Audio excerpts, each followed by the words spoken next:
Revolution Radio, freedomslips.com. You don't need to expect us. We're already here. Most are afraid of unknown depths, skirting shores thinking world flat, and with the island girls in celebration of new religion. Nobody led me or said this way.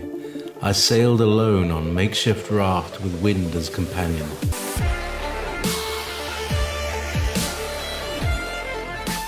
Fate for deliverance, confidence enough to assess new disposition. Seekers of lost paradise may seem fools to those who never sought the other worlds. Welcome to Momentary Zen with Zen Garcia. Visit www.fallenangels.tv. You're listening to Revolution Radio. We must listen to the elders, learn from the wise ones in making their truths our own. Welcome, friends. I'm your host, Zen Garcia. This is Momentary Zen here on Revolution Radio. And I thank those of you that have and could for joining us. Kathy is with me riding shotgun. Kathy, are you there, sister? Yes, I am. Hi, everyone. Excellent. All right. Well, I appreciate everyone taking the time to join us this evening. I've got a very interesting show lined up. It's a topic that people have asked me about in question for several years, but I never really found enough information to kind of do a teaching on it. But I feel like at least now, um, having studied this from many different angles and having found more than three confirming witnesses to this as story, I'm going to present that material to you this evening just to put it out there. And it's quite an interesting perspective. And so Kathy and I will be sharing commentary on all that. But, and for those that have not gone to the Facebook site to know what we're speaking about, the topic for this evening is the Edenic garments of power, which were created for Adam. They were his priestly garments that were passed down through his lineage and generations until they were stolen by the seed of Cain and passed on to Nimrod and eventually Esau, and then after that, we're uncertain as to where they ended up. But it's an interesting story, to say the least. But before we go into all of that, I would like to share just some updates on some of the projects and things that we're involved in and that we're endeavoring to do with Sacred Word Publishing. Many of you have asked me about the availability of the new Enochian, the ancient Hebrew lunar solar Enochian calendar, and I just finished that up last night, so I have made it available. And I know that many are wanting to adhere to this ancient calendar system, and that if you had not heard the show where I verified that this calendar system was reintroduced to the Hebrew people and given to them during the Exodus, after their 400 years of being assimilated into the ancient Egyptian um, culture, civilization, and they're having assimilated many pagan ideas, just as they did when they were exiled into Babylon, and for 70 years, not even for 400 years, but over the course of 70 years, they assimilated many Babylonian pagan beliefs, and also had lost um, the use of their original language, the Hebrew, and they then assimilated the Aramaic as the lexicon, the predominant lexicon in language, the vernacular of that area and region.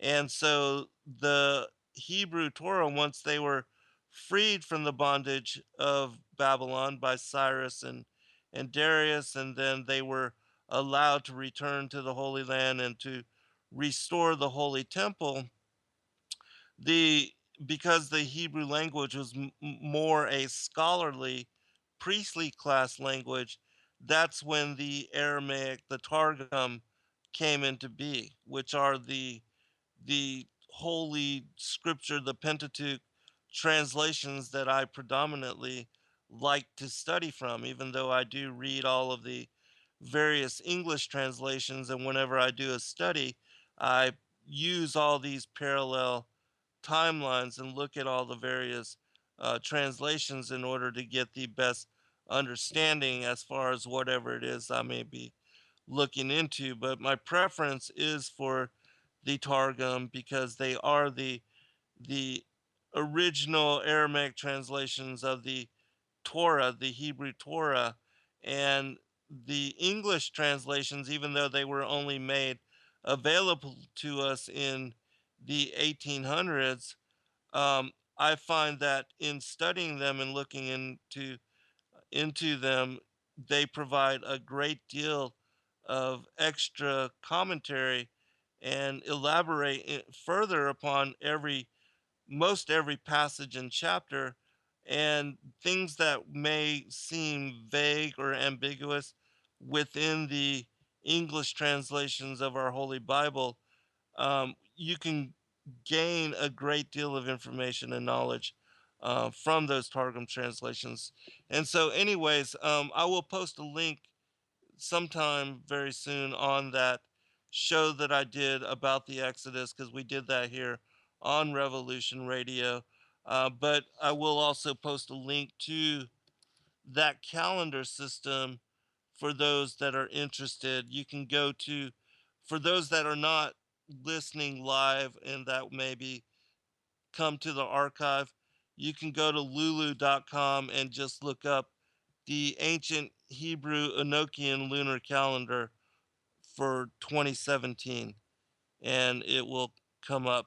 But let me go ahead and put that link into the I chat did. room. Oh, okay, great. Thank you, Kathy. And also, sister, I wanted to ask you if there was any news, anything of interest that you wanted to bring up. I did want to mention one other thing as far as in reference to the Pizzagate. Just crazy. But I was watching a video earlier today about an individual that was doing some really profound investigation on the different people that were tied to and that came up as recommended friend profiles when you studied or tried to link to Jimmy Comment on Instagram. And he did some in-depth examination on some of these individuals, and it's clear that many of them need to be investigated by the FBI. I mean, because they are like him, have all the pedophilic iconography, symbolism, and the Pizzagate, the terms, the code language, all on their Instagram and their photos and obvious pedophilic references. And so I applaud this individual for doing this. There's so much great research coming out, but there was also one video that just absolutely shocked me. And I wanted to ask you if you had seen it, but it was about Joe Biden, and they were taking some photographs and with this family gathering. I don't know, it was a senator's family, and they came up and That's uh, just one of the times they've caught it, by the way. really, oh my gosh, Yeah, this is repeated with him. oh my gosh, that is insane. But for those that don't know what I'm talking about, and I'll try to find the link to this video as well. But they they recorded him saying to this 13-year-old little girl, basically ask her to stand in front of him, and then he rubs her like, I mean, like he's feeling her up. And then at the end of taking the photograph sessions, he leans over to her and tells her, about how horny he is to be close to her, and her family is standing right there and listening as well. And then he makes some obscure reference to uh, talk to my daughter Ashley about the film, and I'm like, oh my gosh, this is insane. First, for the family members to be right there, and then for him to say this to that 13-year-old little girl is just, my gosh, how, everything hidden in plain sight. But uh, There's a video I just pulled up. It's called Compilation of Joe Biden Being Creepy, and it's over 2 minutes long. So he does this a lot. It's at official photo shoots like you are talking about here. yeah, So this is not a one-off thing with him. Creepy Uncle Joe. I've seen that used a lot.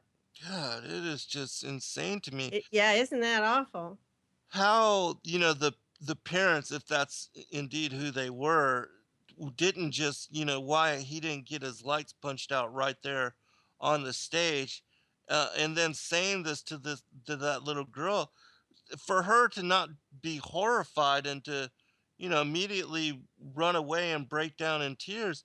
She has to be used to such behavior and to that kind of treatment, which in and of itself just lets you know just how perverse and pervasive this kind of behavior and this kind of thing is among the Washington elite. It's just crazy. Oh my gosh, it's just totally creepy. But Yeah, uh I know. So it's not unexpected for you to be hearing that there are other people with images on accounts that are. I mean, they don't like with Jimmy Comet. They really don't fear that they will be found out because they're being covered up at the highest levels. It's like the Roman Catholic Church. right. So for this Pizzagate explosion of information to come out now, this is great. They're being exposed. It's like the flat Earth being exposed. I have to throw that in. I've been Hmm. attacked relentlessly lately. Anyway, that's my getting back. So this is the big story today, and this came from Mark Slavo at shtfplan.com. And the title of this article is "This is the Purge We All Knew Was Coming: Shutting Down Extremist Content." So it's gone up a few notches just today. Coming well, he starts it out.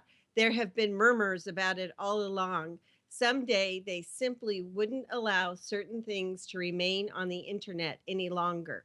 So go read this article. But according to Yahoo News, they're saying web giants YouTube, Facebook, Twitter, and Microsoft will step up efforts to remove extremist content from their websites by creating a common database. And then one of the channels that I've been following lately, named Reality Calls, it's Fran. I don't remember her last name. She just put out a video that she got a strike for a video on Pizzagate. And it's, just exposing all of this. It's no different than anything else that would be exposing, like a tabloid or not a tabloid, but you know what I mean. Like, Right. Any story. yes. And actually, I saw a tweet I thought was interesting. They said in 2003, rifle-toting Americans barge into Iraq after reading viral fake news story about weapons of mass destruction. This is where we are. It's Stasi all over again. It's, where'd our free speech go? And we were expecting this would happen. It's happening quickly. Yeah, which it makes me wonder about that whole story of you know, the the guy that went up there from North Carolina with the AR-15 to Jimmy Comet, I mean to Comet Pizza, and then fired a shot into the restaurant, and then going in to free the children, but not Right. discovering I anybody. saw If that's a cover, if they did that I on did see purpose just a to throw. story.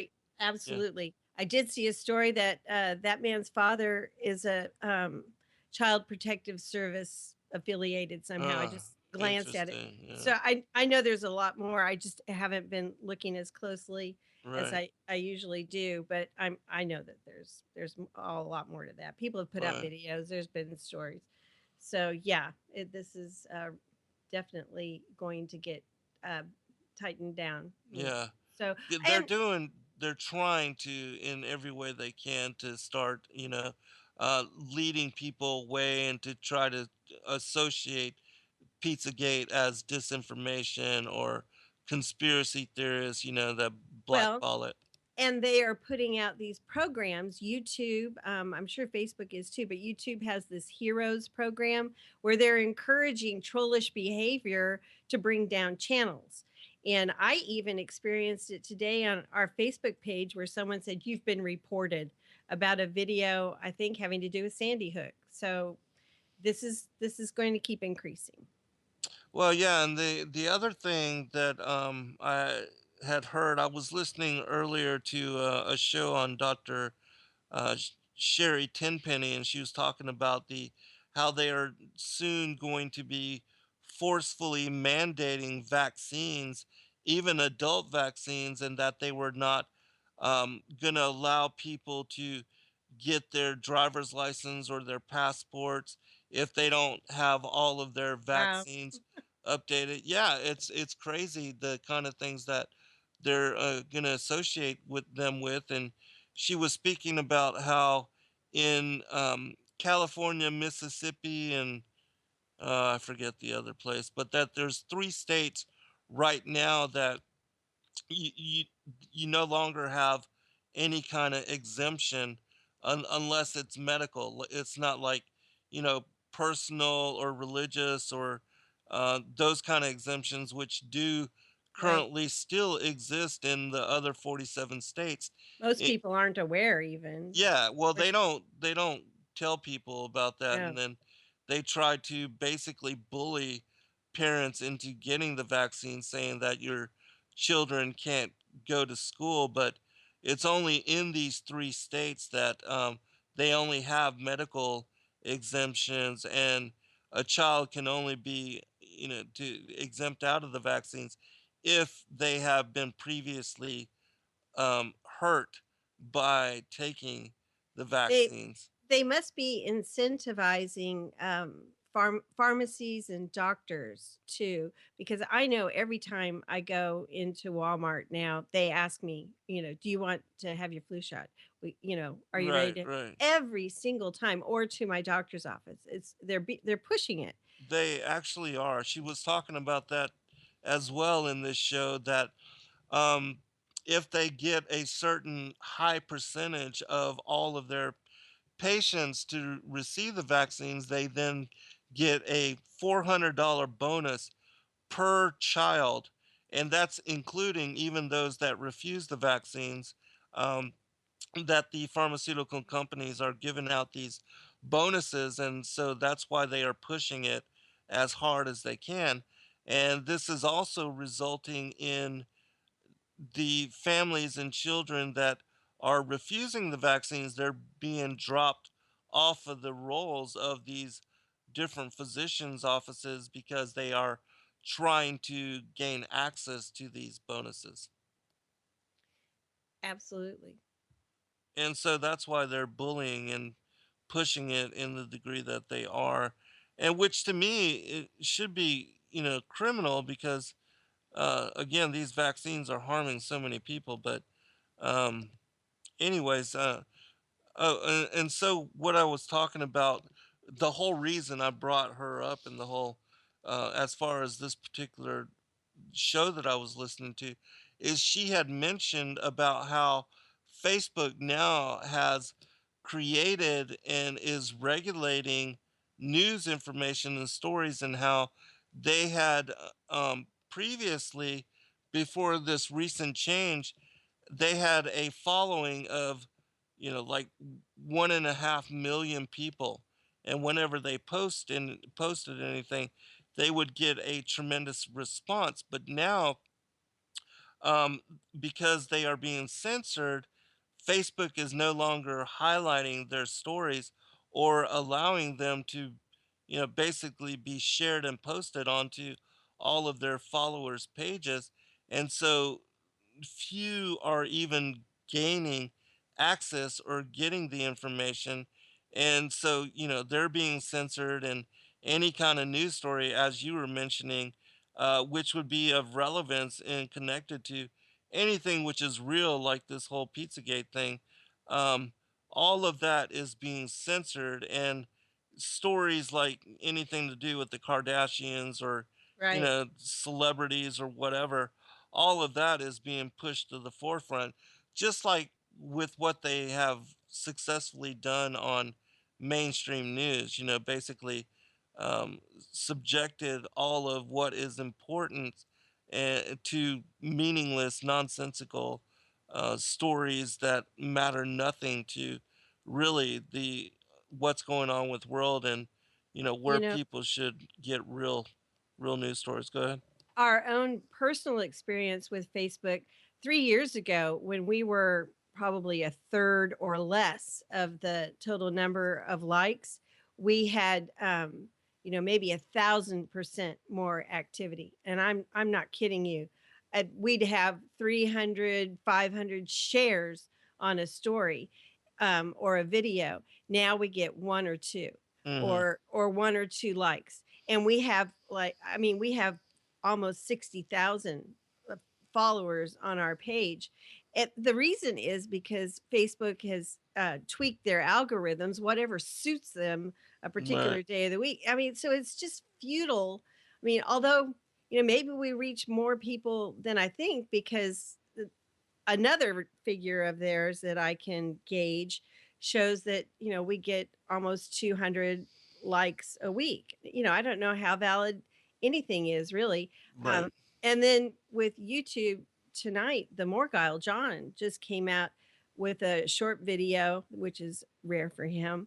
God bless him and his verbosity. He said that his subscribers are complaining to him; they're being unsubscribed, and Yes. that happens from time to time to people on YouTube. So, you Oh, know, no, no, that is happening quite often. I yeah, receive people that share commentary on my YouTube videos are complaining about this same thing. That not only are they being unsubscribed, but also the comments that they are leaving are being deleted or wow. disappeared, eradicated. The numbers on the videos that we have are being reduced. And And that affects income for some people too. oh yeah, totally. Yeah. Yeah, and And you because have it's no not way to real. verify it yourself. Right, exactly, because all of that is dependent on them. And so they can tell us what they want. It's just like with the voter counts, um, Oh, right.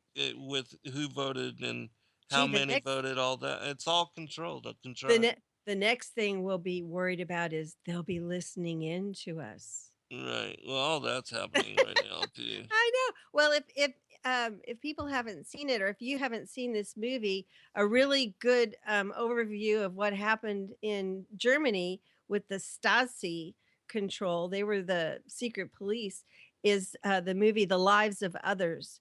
That gives you a really good idea from a film perspective of how that happens. It's tragic and shocking, and that's what we're living in. Yeah, it is. We are living in Orwell's You know, 1984, and also the resurgence of the whole Nazi modern day society. I mean, and so they have even more outreach and power. what will we see with Trump? Will he make a change in any of this? Does he recognize it, or is it going to continue the same? Will it get worse? Will it get a little better? I wonder what we'll be seeing. Do you have an idea? What do you think will happen? Well, again, my whole thing is that I personally believe that the opposition is controlled, and that both the left, right, it's a false paradigm. And so, but again, I'm hopeful that some of a lot of my friends, they believe that he's for real, even though he flashes all the satanic hand signs every time he gives a speech. Or Uh, nominates yeah, people who are insiders. and basically shows his true colors when he does that, in my opinion. But still, I'm gonna give him the benefit of the doubt. I know that a lot of people, especially in the Christian alternative movement, they believe he's real. I don't believe that any of the candidates that we've been really given choice, and that any of them have been real for a very long No, time. But exactly. again, I'm gonna give him the benefit of the doubt, and I hope that he really does drain the swamp and clean up. But it seems like he's also connected in some way to this, to Epstein and the pedophile island, Yeah, that's supposedly. frightening. Yeah, and so if he's connected, then he's compromised as well. And then if he is compromised, then that means he's controlled. And if he's controlled, then really we're not going to see anything but more of the same.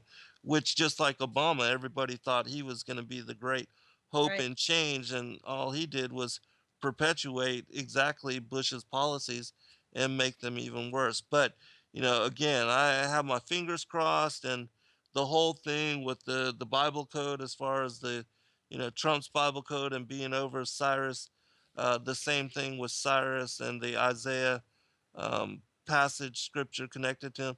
I'm gonna remain open minded, and not judge him until we can really see. And I hope, for America's sake, for these children's sake, for our future's sake, that he will be something different. But again, I'm pessimistic when it comes to that. But We do um, live in interesting times with everything yes, yes. lined up as it is in the Middle East, and so many things being exposed right now that are so major. We do live in interesting times. I did hear in passing that Trump was asking Obama what he'd recommend for some picks for cabinet. So I thought that Mm, was yeah. Why okay. would you?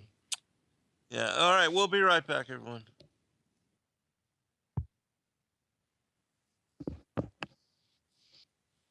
All right. Welcome back, everybody. I do have a couple other announcements that I'd like to share with you on some of the different projects we've been supporting.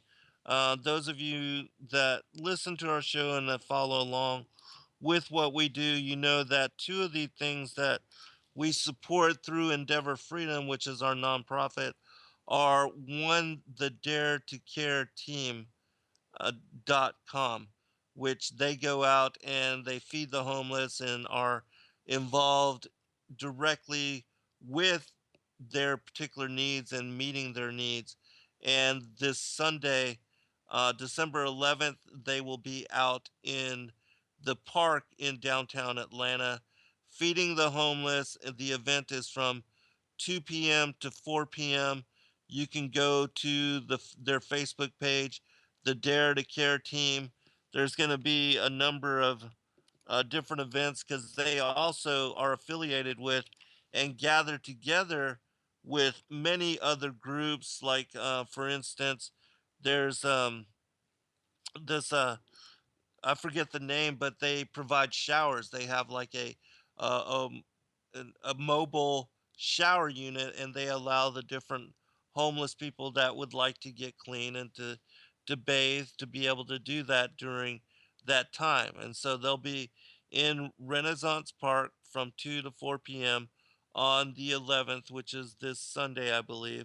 And there's, for anybody that would be interested in donating to them or in providing anything, like, lately some individuals have been crocheting together hats and gloves, scarves, and giving that so that that kind of stuff can be passed out.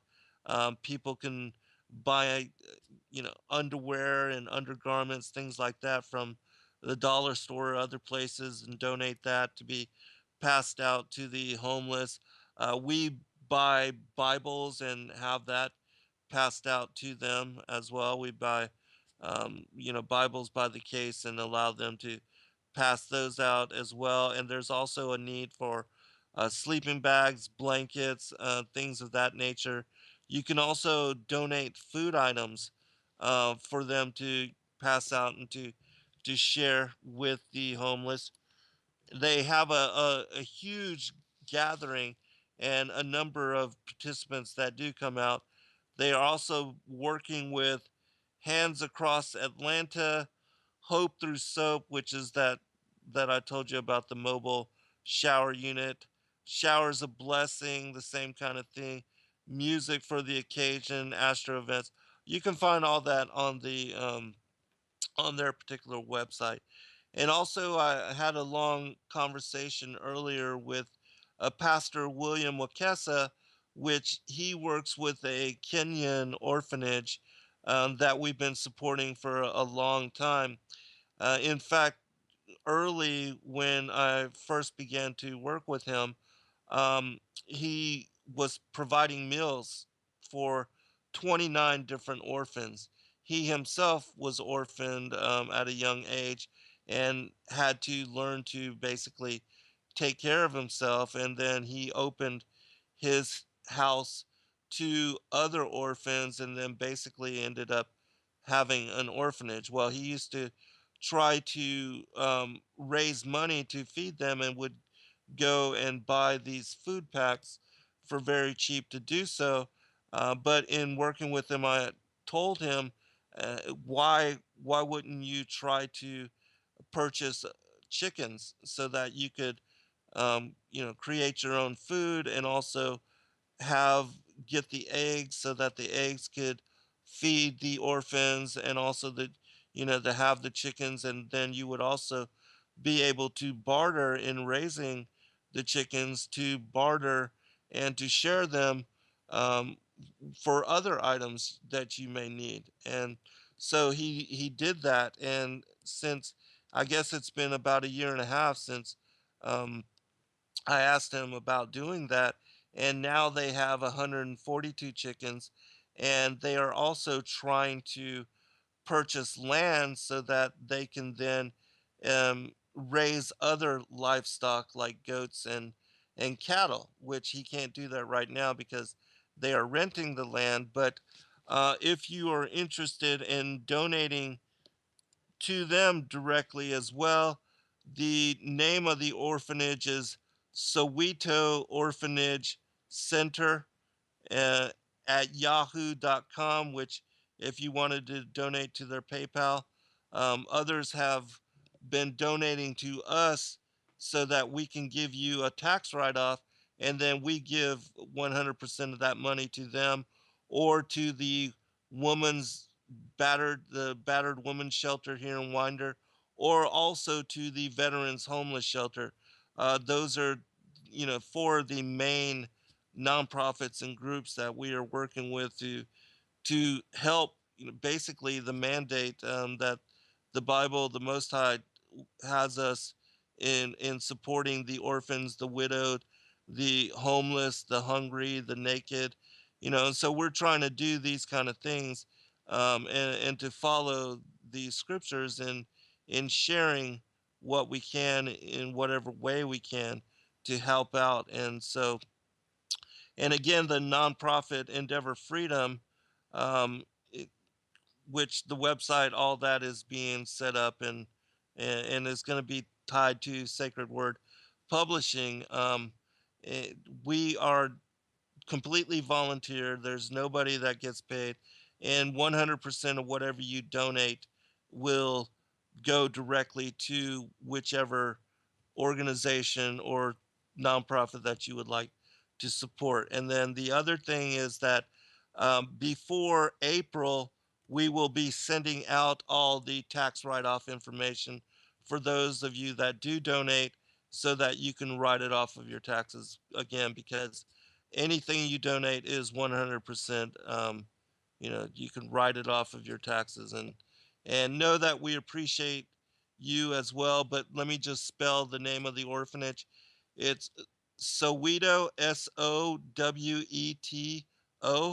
orphanage, Ophaneage. Center, CENTRE, at yahoo.com. And the name of the pastor is Pastor William Wasiki Wakesa, which he's a friend of mine on Facebook. And if anybody's interested in working with or supporting his organization, they do great work. There's pictures of all the orphans and all those that they are working with and helping and have been supporting for many years now. And I've seen them come a very long ways.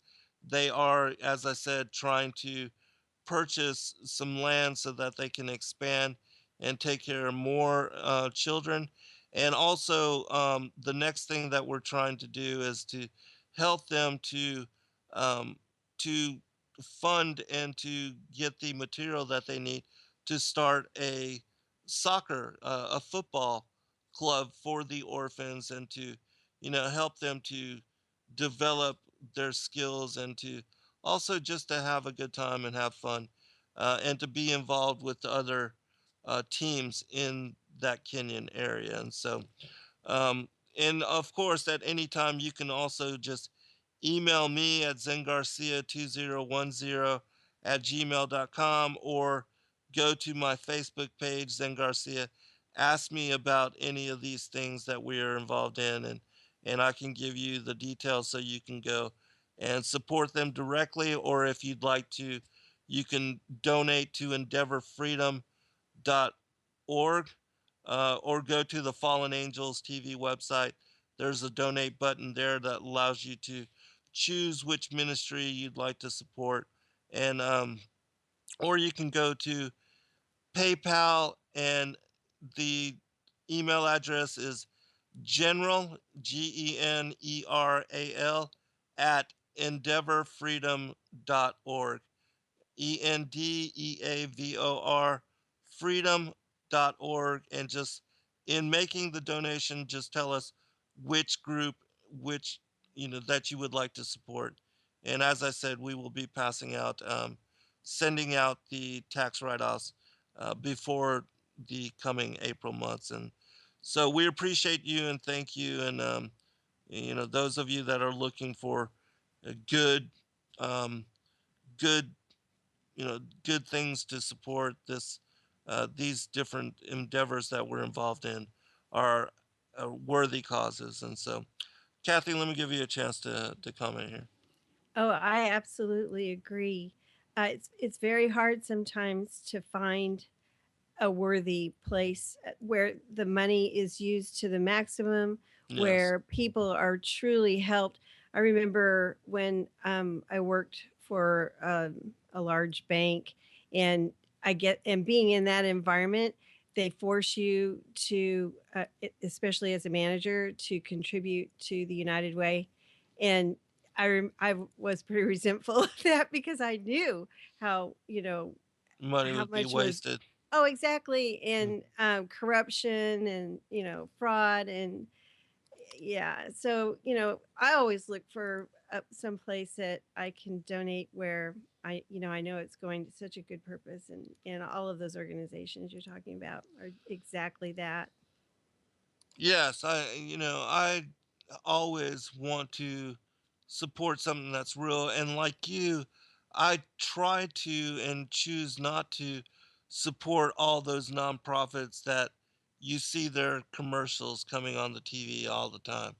Because most of those, 80% of the money that you donate goes towards um, the administration costs, and to paying the executive directors and the salaries of all those that are, you know, directing and guiding the organization. And And very little of the money actually gets down to the people that actually need it. Go ahead. and we really are responsible for where we do give our donations um, and seek to help people. Some of these organizations that will advertise on channels that you think are trusted, I know a lot of people will just donate thinking that, oh, that they're advertising there, it must be a good organization. and they can be as bad as anyone else. And you can find this stuff out by searching on your own. Just usually a simple Google search with discernment, you can find this information out. So Right. it's good to know. Yes, and if they can afford to have and pay uh, these television stations for all of these commercials that they're running, in my opinion, they're using their money wrongly already. Because how many people could just that advertisement, and I know that that drives increased funding for them, but still, how many people could they have helped with just that, what they're spending on advertising? So, but anyways, and so I know there's a lot of people out there that are looking for worthy causes to support. And I would ask people to look around your local areas, because there are many nonprofits and charities on the local level that do need support. And rather than giving to, these larger organizations, find local charities, Or in your donate your neighborhood. time. Yeah, or donate your time if you can't, donate money. But yeah, and it's a beautiful thing. And if we would just do more of that, there would be less suffering and less, um, just people in the need. Because the scarcity, and even like with starvation, a lot of that is created by humanity, and just the perpetuation of greed, and the 1% basically hoarding 90% of the resources and the money and profits and all of that. And it's all skewed, and we create the suffering and support it with how we choose to utilize and what we choose to support with our money and in our consumer habits. All right. So, um, when we come back from this next break, we'll get into the topic at hand. But I do want to also let people know that the two shows that we did on this whole Pizzagate, they're on the Endeavor Freedom and also Zen Garcia YouTube channels, and that I would encourage people to continue your investigation and to look further into what's going on with this issue, because as we exposed and as we brought forth in those various shows that we did, this is behavior that goes back thousands of years, and it's written into the scriptures: the seed of the serpent, the children of perdition, the Canaanites, and those that are even sitting on the thrones of the world today, the New World Order, they are tied to these bloodlines, and that these bloodlines have been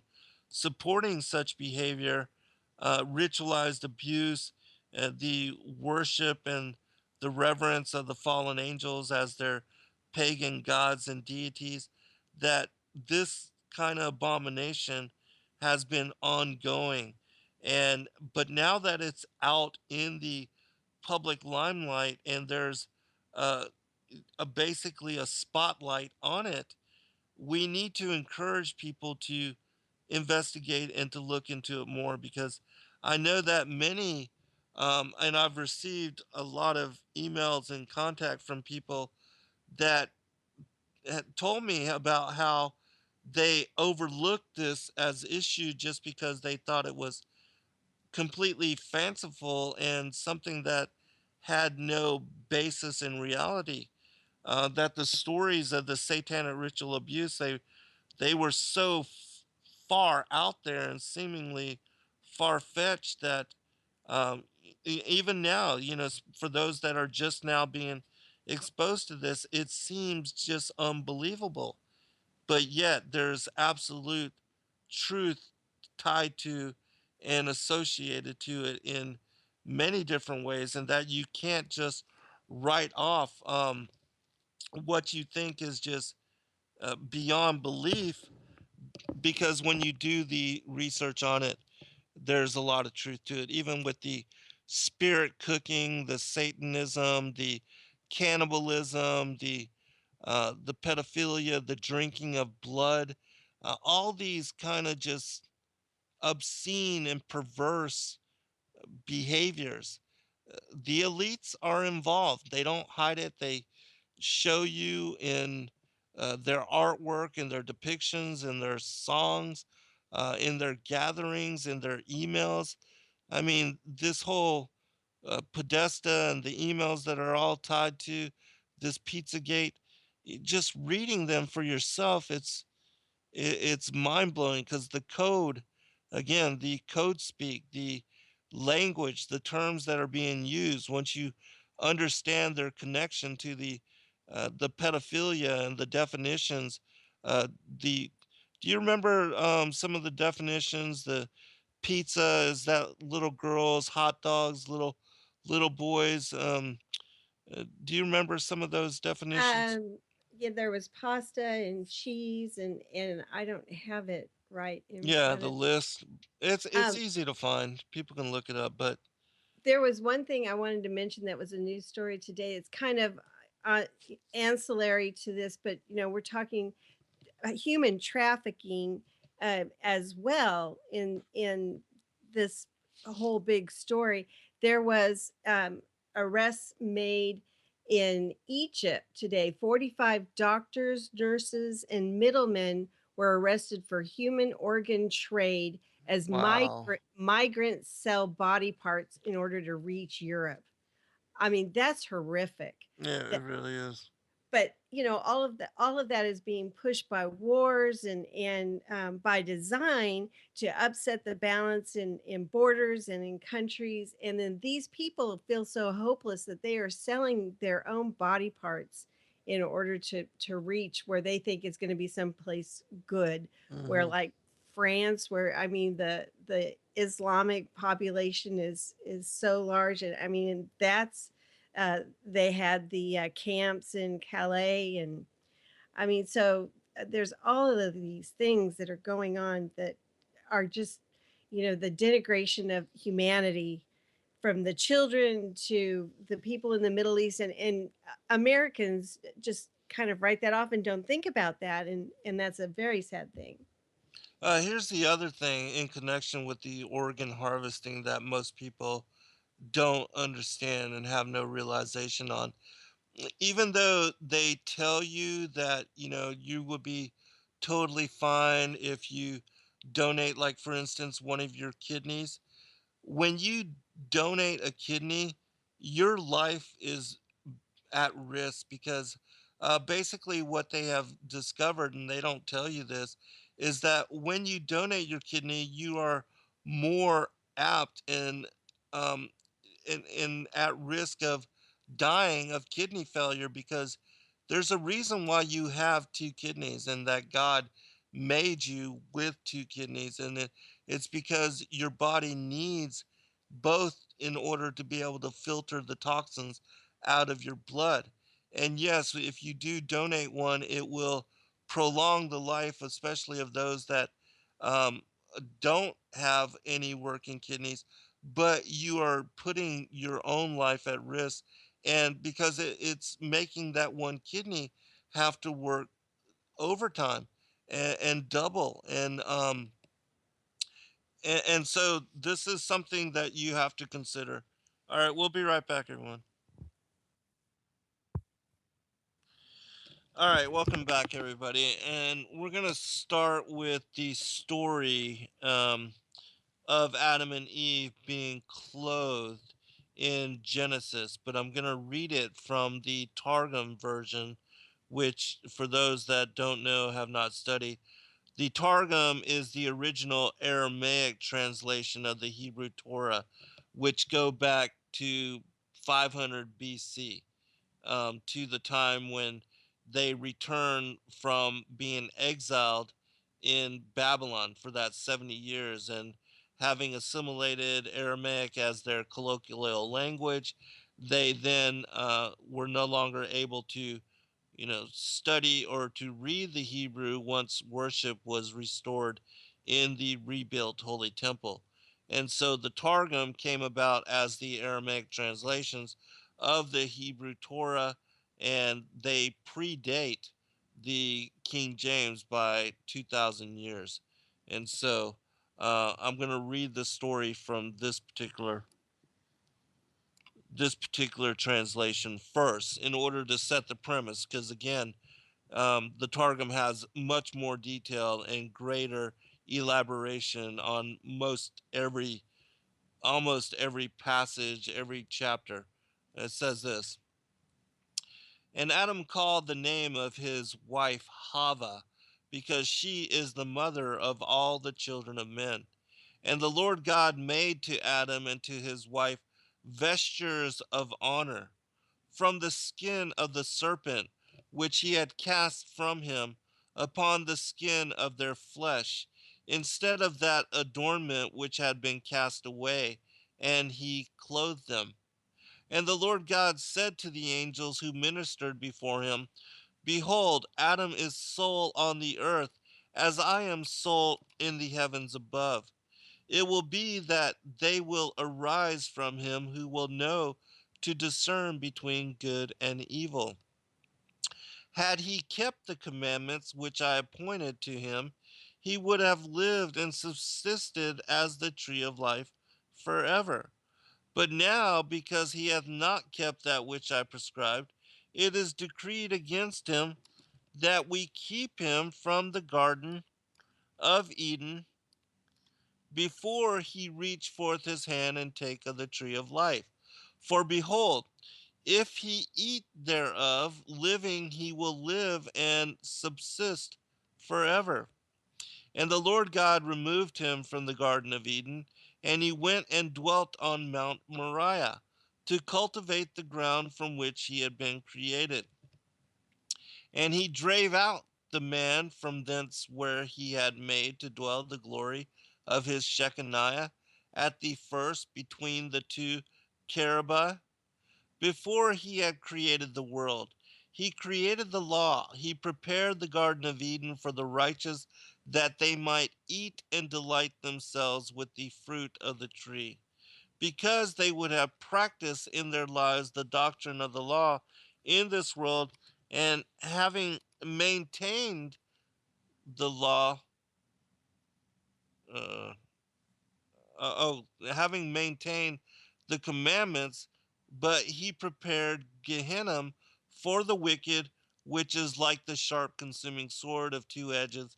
In the midst of it he hath prepared flakes of fire and burning coals for the judgment of the wicked who rebelled in their life against the doctrine of the law.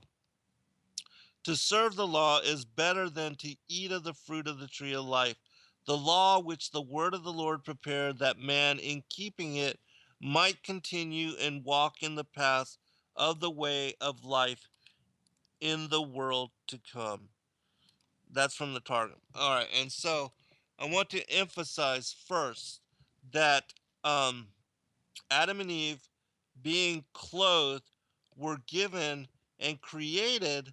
They lost their vestures of honor, which if you read the first book of Adam and Eve, it mentions how they lost their immortal bright natures, and that it was after their fall, Eve eating fruit from the tree of the knowledge of good and evil, that when they ate this fruit, that's actually when their genitals appeared. They were transformed into flesh.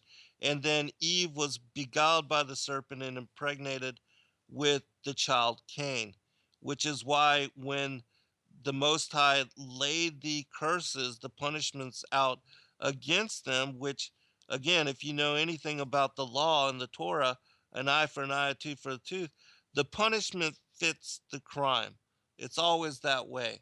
And so, why why Eve would be cursed in childbirth if she had eaten an apple or a pomegranate or a fruit, a piece of a fig or something of that nature, just does not make sense unless you understand that the association of her having eaten of this fruit, that it has metaphorical and symbolic connotations to an act of sexual lust, which, when you look up the word beguiled in the Hebrew, it means wholly seduced. And so this is why Paul in Second Corinthians chapter 11, verse 2 and 3, he speaks about the beguilement of Eve as having corrupted her, and that this is why she was not a chaste virgin. And so, again, when you understand that they, her eating of the fruit is what led to their being transformed into flesh form, and that is why she was be, impregnated with Cain, and that's also why there would be enmity placed between the seed of the woman and the seed of the serpent, and thy sons and her sons, thy son and her sons, as it says also in the Targum translation. And so all of that comes to light and makes sense when you study and, well, study the Targum, but also you can learn this just by studying the King James, but you have to look at the individual words in the Hebrew in order for the fullness of the context and their definitions to come out, so that you can understand that this is what is really going on. Kathy, I want to give you a chance to link this to the work that Brother Jonathan just recently released, and if you would speak about that. Well, I just wanted to remark that I never before connected the punishment in the law, eye for an eye, tooth for a tooth, to Eve's punishment in childbirth. I never connect. You know how sometimes things just go click, it just, Mm-hmm. this is the first time, I don't know why, but it has always made sense to me anyway, but this is the first time that that came up. I wanted to say Monday, when this latest video of Jonathan's, he's probably done more since, came out, Mystery Completely Solved, I think is the name of it. I had that morning earlier started to read the Targum from Genesis, the beginning in Genesis. And I hadn't before. It kept coming up in my mind, I want to read from the Targum too, and supplement the overall breadth of knowledge. So this is the first time I encountered this, and to me, it was startling that I had never seen it before. But it said, and you've read this, and the Lord God made to Adam and to his wife vestures of honor from the skin of the serpent. And I did a double take. What? And I didn't look any more into it at that time. I kept reading, but then I listened to Jonathan, and he was doing the same thing in this video. And I mean, that's a Holy Spirit confirmation. I mean, I had never picked up I had bits and pieces, but not intending to. I'm going to start from the beginning. I'm just going to start reading through. And so tonight I went, or before the show, I went and I was looking, and I've always thought it was skins of fur. I mean that, and you look at all these other versions of Genesis 3:21, and it just says made garments of skin, made clothing from animal skins, serpent. I mean, I guess it would say reptile, but still. And then I looked in the Strongs, and the Strongs doesn't give anything more. But isn't that interesting? And then Jonathan, in his video, he had pictures of serpent skin next to human skin, and it looks the same. You can see Right. the At a structure. microscopic level when you look Yes, at it, the yes. composition, it has the same look to it that serpent skin has. So it was really interesting. Jonathan's last few videos, the Jonathan Kleck channel, have been amazing. The revelation that he's getting, putting things together again and going deeper. I don't know if you've gotten to see some of them, but it's really something I would recommend for people to go and check out. Yeah, I actually did watch that video. Somebody had sent it to me, and so I did look at it, and then I spoke with Jonathan after that. He had called me because he wanted to tell me about it, and I had told him, I'd already seen it, and that basically I was glad that he was studying the Targums, and then I told him that I was basically working on the chapter, because right now I am working on the part two of the trilogy, The Great Contest, which is on the enmity between the seed of the woman and the seed of the serpent. And in chapter four of this book, I take the whole story of Eve's beguilement and her eating fruit from the tree of the knowledge of good and evil from Genesis chapter 3 all the way through Genesis chapter 5. And I take the parallel accounts from the King James Version, the Septuagint, and also the Targum, and I put them in, one after the other. Wow.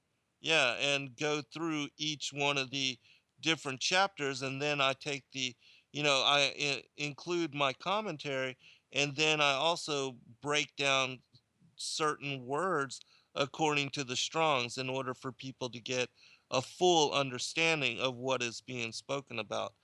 But yes, when you look at the word coats in the Strong's Concordance is kathoneth, kathoneth, and it means to cover, a shirt, coat, garment, or robe.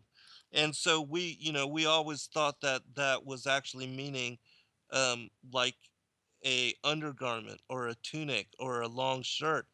But again, it, in my opinion, is actually referencing, because it says coats of skin.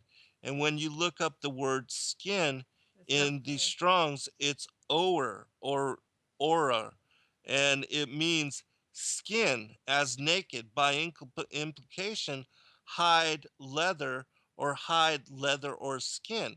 And so, in my opinion, it's actually referencing that they were giving, um, as it says, serpent skin, which again, when you look at the human flesh at a microscopic level, it looks like serpent scales.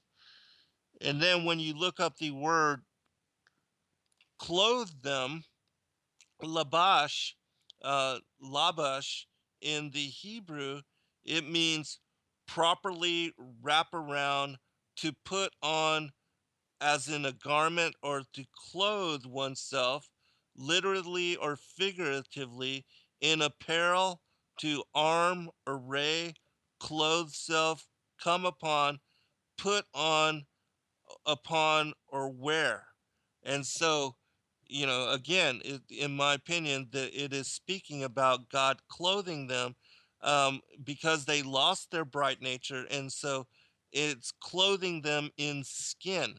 Because as I explained in the rest of the story, and as I read in the first part, in from the fullness of the Targum, that it was after they were clothed in skin, they were cast out of paradise. They were banished here to the earth.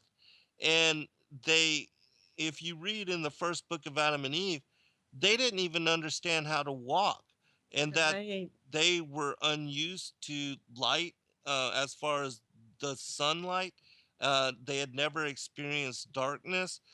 They didn't had no idea about as far as eating and drinking, and they could no longer see the angels. So their senses and every aspect of what was, because it also speaks about, in the Targum, that they were clothed in a light vesture, that their bodies, which to me is significant of our glorified being. The same thing when we are returned to our former state, we will be clothed in our glorified bodies. And that is what they originally had been clothed in, and that's the form that they had before being cast out and expelled here to the earth. And so, again, when you read the fullness of the story, you understand that after they were transformed into flesh, that's when they were banished here to the earth, and then the cherubim would put into place in order to prevent them from having a return to paradise. And then we find that they are here on the earth, and that's when in the very next chapter, Genesis 4, that's when it says Adam knew Eve his wife, and she conceived and bare Cain, which in the Targum, that particular verse is, and Adam knew Hava, his wife, who had desired the angel, and she conceived and bare Cain. And then she said, I have acquired a man, the angel of the Lord. And she added to bear from her husband, Adam, his twin, even Abel. So when they are here placed on the earth, because she had been beguiled by the serpent and her having desired the angel, that is what results in her conceiving and bearing Cain. And Sin. then, yeah. I was just looking back at this verse or from the Targum. It's very interesting. It says that the Lord God made to Adam and to his wife vestures of honor from the Mm-hmm. skin of the serpent, which he had cast from him upon the skin of their flesh, which is what you see in that image in the microscopic level, just the same shape and Right. look to it. And then he said, instead of that adornment which had been cast away, and I think that's where you're going to be going with the Edenic. Yes, with the Okay. sacred. Yes, with That's everything I have to say. I'm going into the hot tub now. Okay, right on. Well, I'm gonna share, yes, but that's exactly what I was gonna go into, because the vestures of honor, that is, in my opinion, the garments of power. And so we can see by the Targum references that this is the setup. And so I'm gonna share now some of the verses. First, I'm gonna read a commentary from um, Louis Ginsburg, who wrote the book The Legends of the Jews, and he says this about that particular vesture of honor, which in my opinion is the garments of power. And it says this: He gave him the clothes made of skins with which God had furnished Adam and Eve at the time of their leaving paradise. Cush himself had gained possession of them through Ham. From Adam and Eve they had descended to Enoch, and from him to Methuselah, and to Noah, and the last had taken them with him into the ark. When the inmates of the ark were about to leave their refuge, Ham stole the garments and kept them concealed, finally passing them on to his firstborn son, Cush. Cush, in turn, hid them for many years. When his son Nimrod reached his 20th year, he gave them to him. These garments had a wonderful property. He who wore them was both invincible and irresistible. The beasts and the birds of the woods fell down before Nimrod as soon as they caught sight of him arrayed in them, and he was equally victorious in his combats with men. The source of his unconquerable strength was not known to them. They attribute it to his personal prowess, and therefore they appointed him king over themselves. This was done after a conflict between the descendants of Cush and the descendants of Japheth, from which Nimrod emerged triumphant. Having routed the enemy utterly with the assistance of a handful of warriors, he chose Shinar as his capital. Thence he extended his dominion farther and farther until he rose by cunning and force to be the sole ruler of the whole world, the first mortal to hold universal sway. As the ninth ruler to possess the same power will be the Messiah, the legends of the Jews. And so here it talks about how these garments of power, which in my opinion is what is referenced in the Targum as these vestures of honor, that on top of the skin that they were given, their human flesh bodies, God also created for Adam what are called the priestly garments. They're also referenced as the priestly garments. But in legend, they are called the garments of power. And so I'm going to read now from certain passages, certain scriptures, which also detail this particular story as laid out here by Lewis Ginsburg. And I know we're almost to the break, so I'll see if I can just read this from the book of Jasher.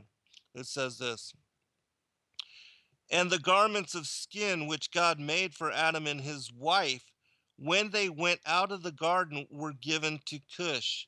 For after the death of Adam and his wife, the garments were given to Enoch, the son of Yared. And when Enoch was taken up to God, he gave them to Methuselah his son. And at the death of Methuselah, Noah took them and brought them to the ark, and they were with him until he went out of the ark. And in their going out, Ham stole those garments from Noah his father, and he took them and hid them from his brothers. And when Ham begat his firstborn, Cush, he gave him the garments in secret, and they were with Cush many days. And Cush also concealed them from his sons and brothers. And when Cush had begotten Nimrod, he gave him those garments through his love for him. And Nimrod grew up, and when he was 20 years old, he put on those garments. And Nimrod became strong when he put on the garments. And God gave him might and strength, and he was a mighty hunter in the earth. Yea, he was a mighty hunter in the field, and he hunted the animals, and he built altars, and he offered upon them the animals before the Lord. And Nimrod strengthened himself, and he rose up from amongst his brethren, and he fought the battles of his brethren against all their enemies round about. That's from the book of Jasher, chapter 7. And so you can see how those two individual stories are confirming witness for one another. When we return from break, I will share the third confirming witness on this garments of power, and they also give a little more in a different way, greater detail on this story. We'll be right back. All right, welcome back, everybody. Kathy had asked me a question about the Mormons. You know how they have their sacred underwear, and I meant to actually comment back to her, but I posted in the chat room. I would think that yes, this is probably a counterfeit, as they always tried to replicate in their own way the things of God. And so, and I was speaking about the garments of power. Nothing to do with Robert or No, yeah, absolutely. I just think that some people might think of that, because it did come up that way to me. yeah, and to me as well. That that would seem to be the basis for The that as counterfeits, concept. everything. Yep. Exactly, Thank exactly. you. Yeah, no problem at all. And so I'm gonna read this final passage, and then I'm gonna share a story that I had found from the ATS at above top secret, which slants the story in a little bit different manner because it's bringing it from the perspective of the ancient aliens, which we know that to be false. But anyways, there's some pertinent points in the story, so I'll share it anyways. But let me read this. This is from the writings of Abraham, which dates back to the 1890s something. And it's an interesting story. It also talks about these garments of power and basically confirms the previous two stories about them as having been with Adam, passed on to Enoch, and so on and so forth. And so, all right, let me read this. It says this: When Ham, the son of Noah, entered the tent, he saw his father sleeping naked upon his bed with the sacred garments which had been given to Adam in the Garden of Eden laying nearby. Ham knew that he and his posterity could not bear the priesthood because of the curse of Cain, which was upon them. And knowing there was great power in the sacred garments, he stole them from his father Noah and hurried to his tents. Rousing his family, Ham instructed them to strike their tents and led them away to the plain of Shinar, where he dwelt and where Ham died. Now Ham's wife was named Zepta, and she was also of the seed of Cain, and they had a daughter named Zepta as well. This daughter, after the death of Ham, led a body of his people westward until they reached a body of water in the land of Zepta, which is Egypt, where they settled, and as the waters receded from off the land, they spread out and built many cities and temples. Before the death of Ham, the sacred garments were given secretly by him to his son Cush. Cush also kept them hidden, and in his old age gave them unto his son Nimrod. And when Nimrod was 20 years of age, he put on the garments, and he derived great strength and power from them. Moreover, Nimrod was instructed in all the secrets of the evil combination by his father Cain, for Cain had not perished in the flood. Well, according to this story. Wherefore Nimrod became a mighty man among the sons of men, and established his kingdom, and grew stronger and stronger in wickedness, after the order of the secret combination, which was from the beginning. For Nimrod spread his dominion over all mankind, save those in the city of Shalom, which, for those that don't know, Jerusalem is the city of Shalom, the city of peace. All right, now I've got another validation, and this is from the Mishnah, which is from the rabbinical commentaries. And it says this, which this is another aspect of the story that is not spoken about, but I guess I could tell you this as well before I read this portion. But it when Nimrod was hunting and he was with two of his mighty men, his warriors, he was hunting in the forest. Esau was there, and Esau, according to the story, murdered Nimrod, killed him, and then stole the garments of power from him. And then Esau, in running from the the bodyguards, basically the bodyguards of Nimrod, his protectors, that's when he ran to his brother's tent and ran to Jacob and asked him to hide him. And because he was famished and he was about to die from, being just perishing from the heat and from hunger, that's when Jacob asked him to sell his birthright. And Esau was like, well, I'm going to die anyways. If I don't eat, what good is my birthright? And so that's when he agreed to sell his birthright to Jacob for a bowl of porridge. And so this is the background of what I'm going to be reading here. It says this from the Mishnah. The garments which Esau put on when he went hunting were originally Adam's. They had on them figures of various animals, and hunting was thereby facilitated.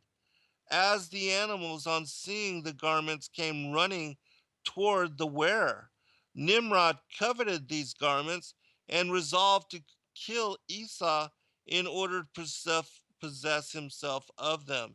Esau, being aware of his constant danger, says, when selling his birthright to Jacob, behold, I am on the point to die. Now, I actually read it differently, that Nimrod was wearing these garments when Esau killed him. And so the story, and I believe it continues, and you can find the remainder of the story in the the book of Jasher. I don't have that before me. It's either the book of Jasher or the book of Jubilees. In one of those, it speaks about Esau being the murderer of Nimrod and in stealing the garments of power from him then. And so, and it's at that point that we lose track of the story. There's no other mention of the garments of power thereafter.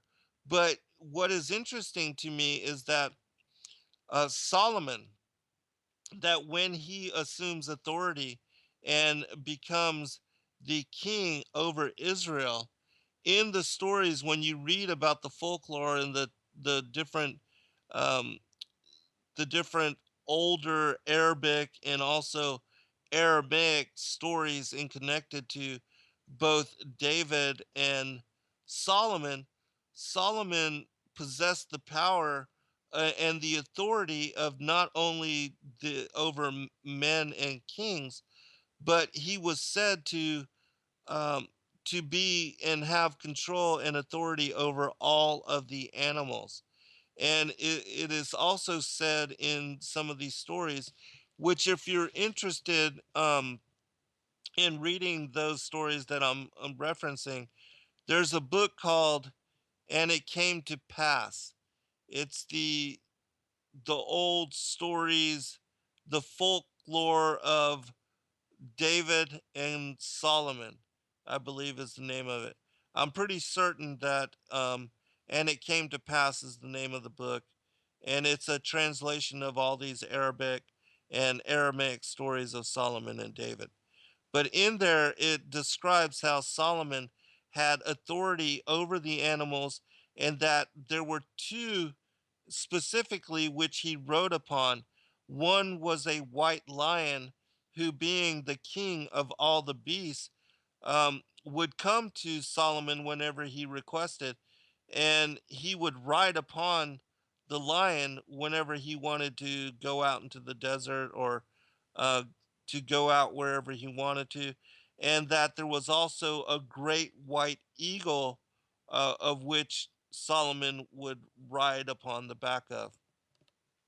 And it also describes Solomon as having, like Aladdin, a magic carpet, a flying carpet that was so huge he could put uh, himself and a huge contingent, including army, and a sizable army, and a bunch of other servants, and they would travel upon this and visit other lands and explore the plane of the earth while riding upon this as vehicle. So it's a totally, completely fascinating stories. But and so it makes me wonder if Solomon had in some way received or gathered or came about these garments of power because of his having the authority over all the animals, and also that Solomon had a ring of power which gave him authority over all the demons and the fallen angels. And that when you read the testament of Solomon, he was um, he was able to utilize the demons and legion and also the fallen angels to build the holy temple, the sanctuary of God, the first one. And that's why it also says in the book of Kings, Second Kings, I believe, where it describes the building of the temple, where it says that no iron implements were used in the building of the temple. And that's because, again, he had the demons and the fallen angels establish it and build it in, they use megalithic blocks and structures, and they had all those building techniques and the capacity to build in grand style in that way. And so, anyways, and so perhaps Solomon was the last one that we know of to actually have these garments of powers, but there's no story out there which affirms this. I'm just Yeah, I'm speculating here. Esau is the last one to be mentioned in Scripture as having these priestly garments. I'll get you to comment really quick if you'd like, Kathy, and then I'll go into this last final story. No, I'm in the hot tub now. Okay. Well, I hope you're enjoying it. Yeah, I'm trying to relax tonight. I'll listen. I love to hear you read these. Okay, all right. Okay. All right, excellent. All right, well, I'm going to finish up with this last story. This is from the Above Top Secret, and the name of the post is Adam's Priestly Garments.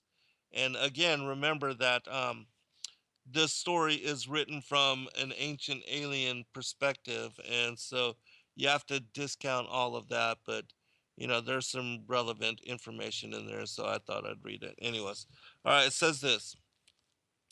Did you know that when our alien forefathers created the Adamas, again, well, that's completely false, but um, and Adam became the first king and high priest, they also made him priestly ceremonial garments that came along with his new office. Perhaps you did know that, but do you know that what eventually happened with these garments?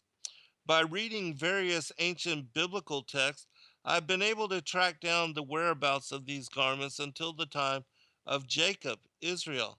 It's an incredible time span of about 2,000 years. I think it is a rather cool story, though, so I thought I would share it with people in here who are interested in this kind of stuff. From Adam to Jacob. When Adam died, Enoch got them. He passed them on to his son Methuselah before he left the earth. And it's so funny, and joined the aliens. Uh, Methuselah passed them on to Noah, and Noah took them with him in his ark when the great flood swept over the earth. Sometime after the great flood, Noah planted a vineyard and got into the business of making wine. And thus it happened that when he was really drunk, he wanted to have intercourse with one of his wives, and thus he eventually fell asleep in his tent naked. That's a whole different story because actually, what is referenced there is Ham snuck into the tent and had sex with his mother, who was Nama, and that's what resulted. That's the actual story of. But anyways, I covered that in my fourth book, Lucifer, Father Cain. Continuing. It was in this way that Ham stumbled across him and used the opportunity to steal Adam's priestly garments, which Noah had been wearing. And thus Adam's priestly garments came into the possession of the Canaanites. Ham, in turn, gave the garments to his firstborn son Cush, who kept them for a long time in secret, not telling anybody about them. But Cush, in his older days, took himself yet another wife, and by her, Cush begot Nimrod, who became Cush's favorite son, and when Nimrod had reached manhood, Cush gave him these clothes, and thus Nimrod, it is told, became very powerful, and it is even said that he became a Gibberim. Nimrod was a contemporary of Esau, and they both enjoyed hunting. Thus, it happened that Nimrod, wearing Adam's garments, was out in the woods hunting. It was on this occasion that Esau, also out hunting, stumbled across him. He lay in hiding for him, and once he found him alone, away from his bodyguards, he attacked him from behind and killed him. And thus it came about that Esau stole Adam's garments, and that's exactly the story that I read as well. Even though the Mishnah references opposite. Ancient texts go on to tell us that Esau, as the firstborn, was bound by laws to be the next high priest when Isaac died. But Esau, who hated religion, eventually sold his birthrights to his twin brother Jacob to avoid this duty. This birthright was not sold for a mess of pottage like the Bible um, it leads us to believe, because Esau was a powerful man and he didn't give anything away from free. Thus, it happened after intense negotiations that Esau eventually gave up his birthright after having being paid handsomely and given lots of valuable gifts. One of these gifts was the powerful and deadly sword of Methuselah, of which the ineffable name of God was written. As part of this deal, Jacob thus got Adam's garments as well as the deed to the cave of Machpelah. In addition to this, Esau also had to agree to abstain from any claims to the Holy Land. It is said that Esau not fully accepted this deal and that he never recognized that he had given away the deed and the rights to the cave of Machpelah. Thus, there arose a conflict between him and Jacob, and thus it happened that when Jacob was about to be buried in the cave of Machpelah, Esau showed up to stop it. I think he's actually referencing when Isaac was about to be buried in the cave of Machpelah, because Jacob and Esau they lived on long after the burial of his father Isaac, which is the story that I also read from the book of Jasher. And there was war between the sons of Jacob and the sons of Esau. But, anyways, continuing with this article, Esau showed up to stop it. It was at this moment that Cushim, son of Dan, killed him. Also, keep in mind that Adam himself was a smaller class sized giant from to 2.5 to 3.5 meters, like all the pre-flood Sethites and Canaanites. I also ascribe to that as well, and I teach that. Actually, we covered this in a show that Adam was 80 cubits tall, 120 feet tall, and so it wouldn't just fit anybody, according to the legends, anyways. Thus, not everybody would fit Adam's clothes. Perhaps that's why Cush gave them to Nimrod, who himself was a giant. Jacob was, however, not a giant, though, and he probably wanted the clothes back. Wanted the clothes back for the Sethites for historical and sentimental reasons. So, what happened with the clothes after Jacob finally got them? Well, that's perhaps something we will never find out. And so, anyways, this individual ends the story there. And it also aligns with a lot of what I have read from, except for the whole ancient alien thing. I mean, that's completely, strong delusion. But so many people do buy into that and try to interpret even the biblical stories with that kind of interpretation. It's so funny to see that. But anyways, Kathy, I'll give you a chance for final commentary. We got like 2 minutes remaining, and then we'll end this show.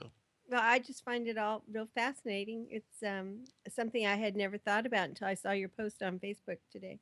Yeah. Well, at least I gave you 7 hours.